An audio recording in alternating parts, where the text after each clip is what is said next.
United Kingdom formally recognises the state of Palestine. Keir Starmer has taken a step no other British Prime Minister had been able or willing to.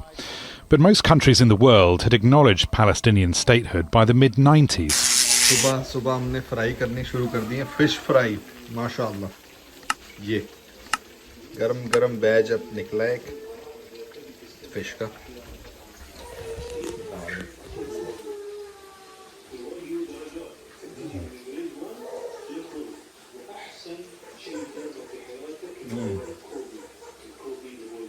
बेहतरीन माशाल्लाह, बहुत ही अच्छा मसाला है। धनिया, मिर्चे और नमक, और क्या फिश का जायका है, गरम गरम। ओह ओह,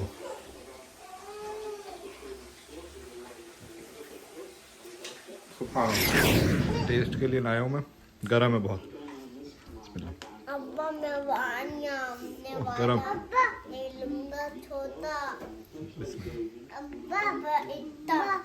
जी, बहुत तेज गरम है, देख के अभी अभी निकला। बिस्मिल्लाह। अब्बा मुझे 10 से खाना है। माशाल्लाह, बिस्मिल्लाह। मतलब तो आप चले जाएंगे बाहर। मजेदार बन रही है। मजेदार। बिस्मिल्लाह।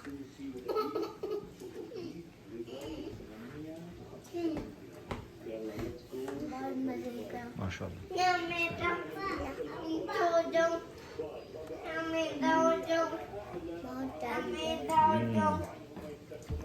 माशाल्लाह।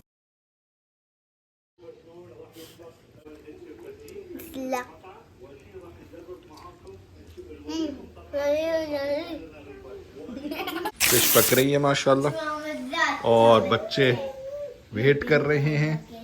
साथ देख रहे हैं फहद अल बिशरी का चैनल, जिस पर रिबाई स्टेक दिखा रहे हैं, वो बेहतरीन।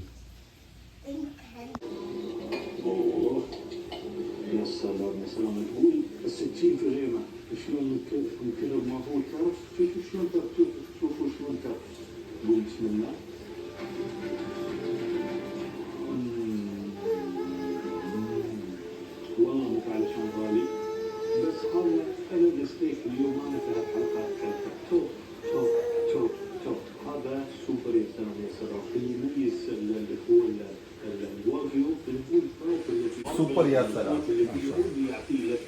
टॉप मीट रिबाई खा।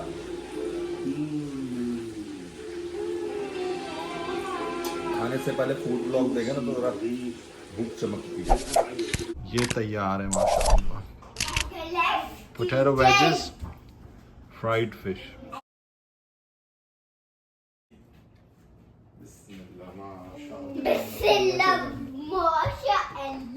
माशाल्लाह माशाल्लाह, अल्हम्दुलिल्लाह। आओ इधर, इधर कोई बात नहीं, इधर इधर आ जाओ। सही है।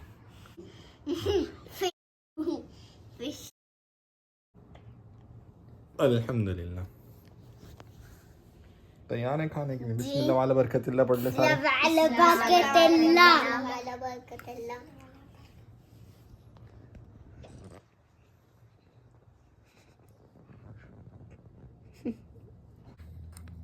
केचप एंड मेयोनीज, ये बिस्मिल्लाह। क्रंच, माशाल्लाह, मजेदार। बिस्मिल्लाह।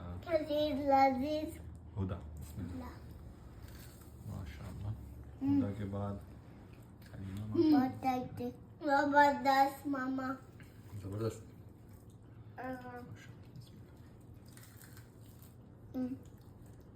मजे का काम। जब मैं कहूँगा, जब मैं जबरदस्त कहूँगा तो मामा से मैं जबरदस्त कहूँगा तो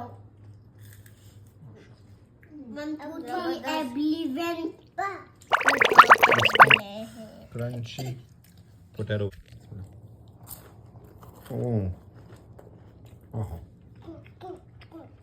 बेहतरीन। ये पराठा भी आ गया है थोड़ा सा, इसके साथ खाते हैं पराठा। और फिश, माशाल्लाह। थोड़ी सी सॉस,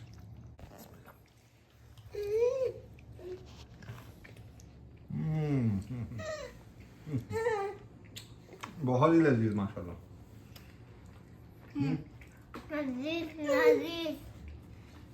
बेहतरीन काम होगा। Fish and chips, paratha, sausage और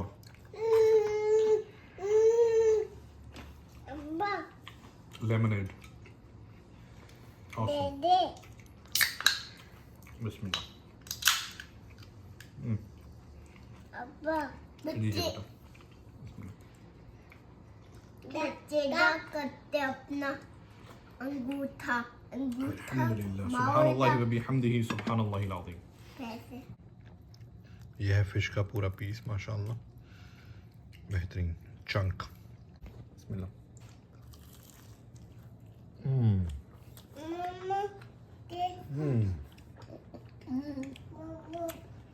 पूरा गोश्त फिश का बेहतरीन। बासा फिश मिलती है पाक फूड पे, मैरिनेटेड, मज़ेदार, माशाअल्लाह, बारकल्लाह, अल्हम्दुलिल्लाह।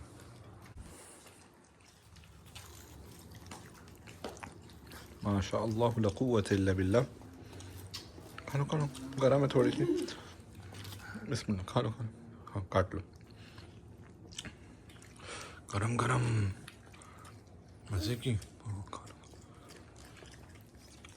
माशाअल्लाह।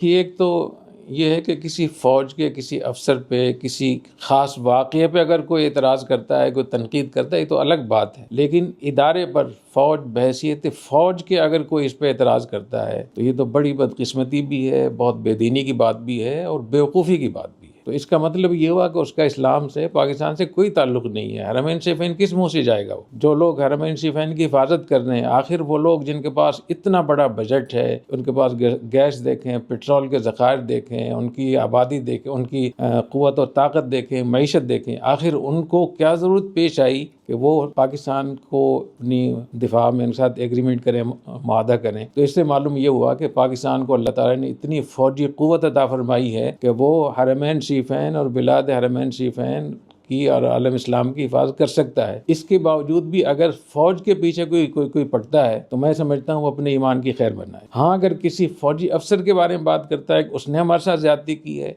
या किसी ख़ास वाक़े के बारे में बात करता है तो वो अलग बात है। उसमें तनकीद करना और मुस्बत तनकीद करना ये बिल्कुल होना चाहिए, ताकि फ़ौज को भी अंदाज़ा हो कि हर चीज़ जो कुछ करें तो लोग उस पर उसको खामोशी से कबूल करते रहें। तो उनके बारे में बोलना ये बिल्कुल ठीक है। लेकिन फ़ौज के ख़िलाफ़ फ़ौज को बेइज्जत करना, उनकी मीम उसमें बनाना, उसका इस्तेहज़ा करना, मजाक उड़ाना, मेरे ख़्याल में आज के बाद, रात के मुआहदे के बाद, एक तो एक वो किस मुँह से ये मजाक उड़ाएंगे, दूसरे एक वो हरमैन शरीफैन और बैतुल्लाह में जब जाएंगे हज उम्रे के लिए किस मुँह से जाएंगे, उनको शर्म आनी चाहिए। वो नबी करीम सल्लल्लाहु अलैहि वसल्लम का सामना किस मुँह से करेंगे कि जिस फ़ौज को अल्लाह ताला ने इतना बड़ा फजल, इतना बड़ा शरफ बख्शा है, आप उसके खिलाफ पूरी एक मुहिम चला रहे हैं। तो एक तो ये कि जो लोग भी हमारी फ़ौज के खिलाफ एक मुहिम चलाए हुए हैं उनको बाज आना चाहिए इससे। और मैं सही बात यस कर रहा हूँ, जितना मैं जानता हूँ अपनी अफवाज को, जितनी उनकी फ़ौजी क़ुव्वत और ताकत है और जितने वो लोग आलम इस्लाम से और हरमैन शरीफैन से मुखलिस हैं, ऐसे लोगों पर इतनी भपतियाँ कसना, उनको बुरा भला कहना और उनको अपनी मिशन उसको बना लेना, ये ईमान के लिए बहुत ख़तरनाक होगा। और इसके बावजूद भी आप पाकिस्तानी फ़ौज से लड़ेंगे जो हरमैन शरीफैन की मुहाफ़िज़ है। आपने पूछा था सैयद आसिम मुनीर साहब के बारे में, तो जैसे मोहम्मद बिन सलमान और मलिक सलमान वो खादिमुल हरमैन शरीफैन है, तो हमारे फील्ड मार्शल ये मुहाफ़िज़ुल हरमैन शरीफैन है। तो ये कितनी बड़ी अल्लाह ने हमें नेमतें अता फरमाई हैं। तो मैं याद करना चाह रहा हूँ नौजवानों से, चाहे वो अफ़गानिस्तान से आ रहे हैं या यहाँ से किसी दीन के लिए या शरीयत के नाम पे उनको भगाया गया है कि शरीयत और दीन नहीं है, ये आपकी हराम मौत है और ये बगावत है, खुरूज है और ये जाहिलियत की मौत है। अब अगर पाकिस्तानी फ़ौज से आप लोग लड़ेंगे तो आप उस फ़ौज से लड़ रहे हैं जिसकी ज़िम्मे रोज़ा रसूल की हिफाजत है, जिसके ज़िम्मे बैतुल्लाह की हिफाजत है, जिसके ज़िम्मे मक्का मुकर्रमा की हिफाजत है, जिसके ज़िम्मे मदीना तैयबा की हिफाजत है। तो ऐसी फ़ौज से जो भी लड़ेगा वो किस मुँह से वहाँ जाएगा, किस मुँह से अपने आप को मुसलमान कहेगा। तो मैं समझता हूँ कि ये बहुत बड़ी इस हवाले से भी पेशरफ्त है कि हमारे मुल्क में अब अमन कायम होना चाहिए और उलमाए किराम और हमारी मजहबी जमातें वो अपने कारकुनों को समझाएं और उनको बताएं कि ये जायज़ नहीं है आपके लिए। और जहाँ तक इसकी बात है कि इस्लाम कैसे नाफिज होगा, इस्लाम नाफिज करने के लिए हमारे पास दरस निज़ामी में जो कुछ लिखा हुआ है, कुतुब अकायद में जो कुछ लिखा हुआ है, हमारे आइन में जो कुछ लिखा हुआ है, हमारे आइन पे इतने बड़े बड़े अकाबिर ने दस्तखत किए हैं, पैगाम पाकिस्तान पे सब लोग इस पे सब के दस्तखत किए हुए हैं सब ने। और जो अकायद में जो कुछ लिखा हुआ है उसको सामने रखते हुए बहुत सारे तरीक़े हैं कि हम यहाँ नफाज इस्लाम के लिए कोशिश करते हैं। तो जब इस पे बात होगी तो फिर दोबारा से मैं इस पे बात कर लूँगा कि 10-15 तरीक़े हैं नफाज इस्लाम के। अगर हम मुत्तफ़िक़ हो जाएँ, हमारे मजहबी लोग हैं, तो पाकिस्तान में इस्लामाइजेशन का बहुत काम हो सकता है। और जितना काम अभी हो रहा है क्या ये कम है? ये भी तो बहुत बड़ी बात है। तो अल्लाह ताला सबकी हिफाज़त फरमाए। मैं एक दफ़ा फिर हमारे इस्लामी अफ़गानिस्तान से भी दरख्वास्त करूँगा कि अगर आपके पास वो क़ुव्वत नहीं है जिससे आप हरमैन शरीफैन और उसकी हिफाजत के लिए आप इंतज़ाम कर सकें, और आपके पास अगर वो डिसिप्लिन नहीं है, वो एटमी पावर नहीं है, वो फ़ौजी क़ुव्वत नहीं है, वो मिसाइल नहीं है, वो जंगी तैयारे नहीं हैं, तो अल्लाह ताला ने आपके एक पड़ोसी को ये चीज़ अता फरमाई है और जिसको आप हमेशा कहते रहें कि हमारा दूसरा घर है, और आपने 40-45 साल यहाँ अपने गुजारे हैं, यहाँ अपने मदरसों में इल्म हासिल किया है, यहाँ अपने कारोबार किया है, यहाँ 2-3 नस्लें आपकी पैदा हुई हैं। इस मुल्क से लड़ने की आप, मैं समझता हूँ, पीछे हट जाएँ और जो लोग वहाँ से लड़ रहे हैं तो उनको भी मना करें। तो उसके बाद ये दोनों मुल्क तरक्की करेंगे और इन दोनों मुल्कों के पास इतने मौक़े हैं तरक्की करने के, इक़्तिसादी लिहाज से, फ़ौजी एतबार से, माशी एतबार से, सियासी एतबार से, इलाक़ाई एतबार से, बैनुल-अक़वामी एतबार से। दुनिया जो है इस बात को सोच रही है कि किसी दिन अगर इनका आपस में इत्तेफाक हो गया तो क्या होगा। इस मुआहदे के बाद मैं ये भी इसमें अर्ज़ करूँगा कि जैसे पाकिस्तान और सऊदी अरब के मुआहदे के बाद सऊदी अरब ख़ुद एटमी पावर बन गया है और वो इलाके महफूज हो गए हैं और सारा प्रेशर वो सहयूनियों पे और हिंदुत्वा और उन लोगों पे हैं, मोदी एंड कंपनी पे। इसी तरीके से अगर हम और इकट्ठे हो जाएं, बाकी आलम इस्लाम के ममालिक अपने मुश्तरक मफादात के लिए इकट्ठे हो जाएं, तो आप यकीन करें कि जैसे हम एटमी पावर हैं, हम दुनिया के लिए सुपर पावर भी बन सकते हैं। तो पाकिस्तान के बग़ैर, जैसे पहले मैंने अर्ज़ किया था और कई बुज़ुर्गों ने इससे पहले पेशगोई भी की थी कि ऐसा वक्त आएगा कि पाकिस्तान के बग़ैर दुनिया के कोई फ़ैसले नहीं होंगे। दुनिया के फ़ैसले पाकिस्तान के हाथों होंगे और पाकिस्तान फ़ैसला कौन किरदार अदा करेगा। ऐसे ही जो लोग कह रहे थे कि एक ऐसे वक्त में जबकि एक तरफ मगरबी दुनिया और अमेरिका सुपर पावर है और दूसरी तरफ चाइना है और रशिया है, तो पाकिस्तान ये क्या करेगा। तो पाकिस्तान ने इन हालिया 5-6 महीनों में साबित कर दिया है कि पाकिस्तान इन दोनों बड़ी ताकतों को न सिर्फ ये कि उनको बैलेंस उनको कर सकता है, बल्कि दोनों को चला भी सकता है। और आप देखेंगे कि अगर हम लोग अपनी इस नेमत की कदर करते रहें, अल्लाह ताला का शुक्र भी हम अदा करते रहें, तो सऊदी अरब और पाकिस्तान के इस मुआहदे के बाद आप देखिएगा कि बहुत सारे मुल्कों की लाइन भी लग सकती है। और पाकिस्तान के पास जो फ़ौजी क़ुव्वत है वो इतनी बड़ी है और इतनी ज़बरदस्त है और इतनी जदीद तरीन है कि उसको लेने के लिए इस्लामी मुल्क तो इस्लामी मुल्क हैं, दूसरे लोग भी इसमें आ रहे हैं। तो अल्लाह ताला हमें इसकी कदर करने की तौफ़ीक़ अता फ़रमाए। मैं एक दफ़ा फिर अपने मजहबी जमातों से और इन नौजवानों से जो ये समझने कि हम जिहाद कर रहे हैं, जिहाद नहीं है, ये फ़साद है, उम्मत मुस्लिमा के अंदर बिगाड़ पैदा हो रहा है। और ऐसे ही जज्बाती लोगों ने इराक़ को तबाह किया है, शाम को तबाह किया है, लीबिया को तबाह किया है, यमन तबाह हो गया है, सोमालिया तबाह हो गया है, सूडान तबाह हो गया है। एक इतनी बड़ी इस एटमी ताकत को, आलम इस्लाम की वाहिद एटमी ताकत को, वाहिद एक मुनज़्ज़म फ़ौजी क़ुव्वत को, जिसकी 1000 साल में कोई मिसाल नहीं मिलती, उसको अपने हाथों से ख़राब ना करें। और जो शिकायतें हैं फ़ौज से या किसी भी उससे, उस शिकायत को हल करने के लिए दूसरे पुरअमन रास्ते इख्तियार इख्तियार करने चाहिए। और आज के दौर में इतने रास्ते मिल सकते हैं कि हम बहुत सारी चीज़ों में कामयाब हो सकते हैं, लेकिन हकीकत ये है कि हमारे नौजवान किसी के लिए आलाकार बने हुए हैं। कोई पैसे ले रहा है, कोई डॉलर ले रहा है, हम उसकी वजह से हम यहूद व नसारा के लिए, यहूद व हनूद के लिए हम अपनी जानें दे रहे हैं। इस्लाम का इसमें कोई फ़ायदा नहीं है। अल्लाह ताला हमें तौफीक अता फरमाए। जी इज़्ज़त, बहुत शुक्रिया। बिस्मिल्लाह बिस्मिल्लाह तवक्कलतु अला वला हौला वला कुव्वता इल्ला बिल्लाह। कुव्वता डेंटिस्ट के जा रहे हैं, चले आए इसको। बिस्मिल्लाह तवक्कलतु अल्लाह वला हौला वला कुव्वता इल्ला बिल्लाह। सुब्हानल्लज़ी सख्खर लना हाज़ा वमा कुन्ना लहू मुक़रिनीन व इन्ना इला रब्बिना लमुनक़लिबून। माशाअल्लाह, निकल पड़े हम। डेंटिस्ट की अपॉइंटमेंट है माशाअल्लाह, उसके लिए जा रहे हैं 2 बच्चे एट अ टाइम। डेंटिस्ट के हम जाएंगे किड्स 2-2 करके लेके जा रहा हूँ। आज हमारे साथ जा रहे हैं हमजा और हुस्ना। ये जो गाड़ी जा रही है ये ड्राइविंग इंस्ट्रक्टर की गाड़ी है। इसके ऊपर जो नंबर लिखा हुआ है और लिखा हुआ है अल्टीमेट ड्राइवर्स। तो अगर गाड़ी चलाना कोई चाहता है, पहले ड्राइविंग इंस्ट्रक्टर को फ़ोन करना होता है, उससे गाड़ी सीखनी होती है।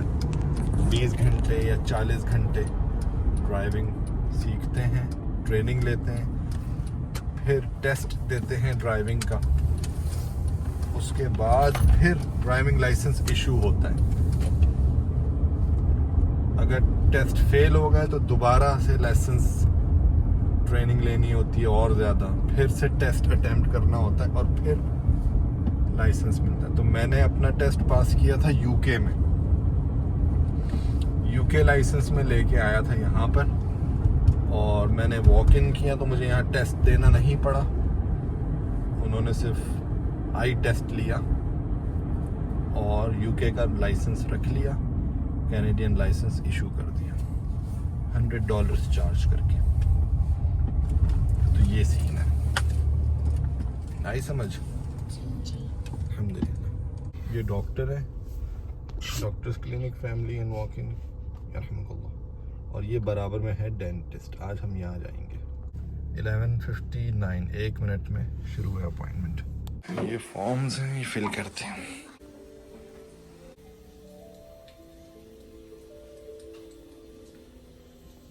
हो गई अपॉइंटमेंट और पानी की बोतलें मिली हैं आपको, माशाल्लाह। चले आए, अल्हम्दुलिल्लाह अपॉइंटमेंट हो गई। हुस्ना की कंप्लेन थी कोई पेन की, तो वो हमने चेक करवाया मेनली, और सारे बच्चों की रजिस्ट्रेशन भी करा ली अल्हम्दुलिल्लाह। तब मैंने बोला कि आप कर दें कोई ट्रीटमेंट, जो भी क्लीनिंग की कैविटी अगर नज़र आ रही, तो माशाल्लाह कोई कैविटी वगैरह नहीं है। कह रहे हैं बच्चों को ब्रश करना है 2 मिनट तक लगातार, तो ब्रशिंग थोड़ी लंबी करें, कोनों में आगे पीछे अच्छी तरह किया करो, ठीक है, देर तक, जल्दी जल्दी नहीं चलेगी। और कोई कैविटी बिल्डअप नहीं है अल्हम्दुलिल्लाह, सब नॉर्मल था। और वो कह रही हैं कि अकल दाढ़ मोलार तीत कोई है वो पीछे से आ रहा है, इस वजह से दर्द हो रही है। जो दाढ़ होती है ना बच्चे की, वो आती है, और कह रहे हैं इसी एज में ना, एज के दौरान 6, 7, 8 साल के बच्चों की आती हैं दाढ़ें। सुभान अल्लाह, अल्लाह अकबर, कुर्बान जाओ अल्लाह के। मैंने अपने उस्ताद से पूछा था कि बच्चों को, गर्ल्स को व्लॉगिंग से कब ऑफलाइन करना है, तो उन्होंने एक मुझे गाइडलाइन भेजी थी। उसमें यह था कि बच्चियों के लिए 9 साल और लड़कों के लिए 12 साल के बाद पर्दा करना ज़रूरी है। तो माशाअल्लाह ये अभी तो छोटी हैं 9 साल से बहुत ज़्यादा, मगर ये भी इंडिकेशंस हैं, नेचर अल्लाह ने जो सेट की है ना इंसानों में, कि दाढ़ें आ रही हैं इस एज में, जो है ना बलूगत की तरफ जाते हैं बच्चे, बड़े हो रहे होते हैं, तो उसमें फिर कुछ चीज़ें फिर अप्लाई होती हैं, उनका ख्याल रखना ज़रूरी है। तो हमने मशवरा किया हुआ है कि इवन दो कि 9 साल की एज तक हम बच्चियों को व्लॉगिंग में ले सकते हैं, मगर बाहिमी मशवरे से हमने फैसला किया है कि हम 7 साल में इनको ऑफलाइन कर देंगे इंशाअल्लाह, क्योंकि 7 साल से अच्छा है ऑफलाइन हो जाएंगे। और 9 साल के बाद तो लाजमी हो जाएगा, क्योंकि फिर तो चाह रहे हैं कि खैर फैले माशरे में, यहाँ पे कनाडा में लोग देखें बच्चों की लाइफ, फैमिली लाइफ क्या होती है। मगर अगर 9 साल के बाद भी हम कंटिन्यू करते हैं खुदा न खास्ता, तो फिर गुनाह ना हो, तो अल्लाह हिफाजत फरमाए और बरक़ात में सबको शामिल रखे उम्मत को। तो 9 साल की लड़की पर पर्दे के अहकामात जारी होने शुरू हो जाते हैं। इस वजह से व्लॉगर्स को मेरी ये सजेशंस हैं, फैमिली व्लॉगर हैं, जो 9 साल से बड़ी बच्ची को ना दिखाएं। उसके अंदर एडिटिंग भी बड़ा आसान है, ब्लर करने में मुश्किल होता है, टाइम कंज्यूमिंग है एडिटिंग प्रोसेस में, मगर उस सेक्शन को कट करके कहीं जूम कर देना कोने में, तो वो वीडियो एडिटिंग में भी आसानी हो जाती है। एनीवेज, हमने ये ले लिए हैं फॉर्म्स, बाकी बच्चों के लिए ये भी फिल करके दे देंगे। और गाइडलाइंस के मुताबिक 1 साल का जब बच्चा हो जाए तो उसकी क्लीनिंग दांतों की ज़रूरी है, इतना भी नहीं होता भी है। तो मैंने तो बोला कि ट्रीटमेंट अगर क्लीनिंग करनी है कर दें, वो चार्जेस मैं दे देता हूँ, पे कर देता हूँ, मगर उन्होंने सजेस्ट किया कि हेल्दी स्माइल्स एक वेबसाइट है कनाडा में, और कैनेडियन डेंटल क्लिनिक है, वो भी मैं स्क्रीनशॉट डाल दूँगी। ये 2 चीज़ें हैं, ये आप एप्लीकेशन कर दें, वो मैंने कर दी, दोनों जगह अप्लाई कर दिया है। तो अब कार्ड जो है ना, एक बन के सारे बच्चों का पोस्ट में यहाँ पे आ जाएगा। इधर जैसे ही वो कार्ड आ जाएगा तो उसके अंदर साल में 1 दफ़ा क्लीनिंग और बेसिक जो डेंटिंग पेंटिंग होती है दांतों की, वो फ्री है। और दोनों सर्विसेज मैंने अप्लाई कर दी, तो अल्टरनेट कर सकते हैं हम। 6 महीने में वो वाली सर्विस करके सफाई करवा ली दांतों की, 6 महीने बाद दूसरी सर्विस यूज़ करके सफाई करवा ली। तो वो कार्ड आएगा तो ये वाली जो क्लीनिंग और ये वाली चीज़ें हैं फ्री हो जाएंगी बच्चों के लिए, विच इज़ गुड। अल्हम्दुलिल्लाह हमने कर दी एप्लीकेशन भी, नेम, डेट ऑफ बर्थ और हेल्थ कार्ड नंबर या सिन नंबर होता है यहाँ पे, इंश्योरेंस नंबर, वो डालें और फिर अप्लाई कर दें, और 30 डेज़ के अंदर कार्ड आ जाएगा। अदरवाइज़ चार्ज होता है, $100 पे करने पड़ते हैं, तो वो उसने कहा भी ज़रूरत नहीं है, हम वेट कर सकते हैं, कार्ड आ जाएगा तो फिर आप कर लीजिएगा सारे बच्चों। मतलब सबकी ही करानी है हमने क्लीनिंग दांतों की, तो चलो why not wait for the cards और फिर हम कराएंगे। ये आ गई पोस्ट, हम चेक ही कर लेते हैं।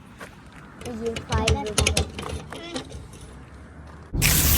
अमन सुकून का असर इधर भी आया है यार, सुभान। जब से वो मुआहदा हुआ है ना, बेहतरीन, सऊदी अरब ओवरनाइट न्यूक्लियर पावर बन गया, सुभान अल्लाह। अब ये क्या, कितनी बड़ी खबर है, शैतानी फितनों के सर कट गए, सारा अमन हो गया, फील हो रहा है जो है ना फिजा में। और यूके में भी अभी न्यूज़ थी, अल जजीरा पे आ रहे थे कि फ़लस्तीनी स्टेट को कबूल कर लिया यूके ने, और उसका झंडा फ़लस्तीनी फ्लैग लहरा दिए यूके में एम्बेसी के बाहर। तो क्या बात है यार, सुभान अल्लाह। और ये पाकिस्तान और सऊदी का जो मुआहिदा है, माशाअल्लाह, पाकिस्तानी तो वैसे ही जान देते थे। आई मीन इसमें तो कोई हैरत की बात ही नहीं है कि मक्का मदीना है वहाँ पे, और फिर वो तो सब अंडरस्टूड सी बात थी। मगर इस तरह ऑफिशियल लेवल पे वर्ल्ड पॉलिटिक्स में कितना बड़ा ये खैर का काम हुआ है, अल्लाह ताला मुबारक करे सबको, आमीन। ये सिंगल आइटम्स हैं, ये डबल क्वांटिटी वाले हैं, तो मैंने ट्रॉली से खाली ही नहीं किए, इसी से मैं डुअल क्वांटिटी टैप करवा लेंगे इंशाल्लाह।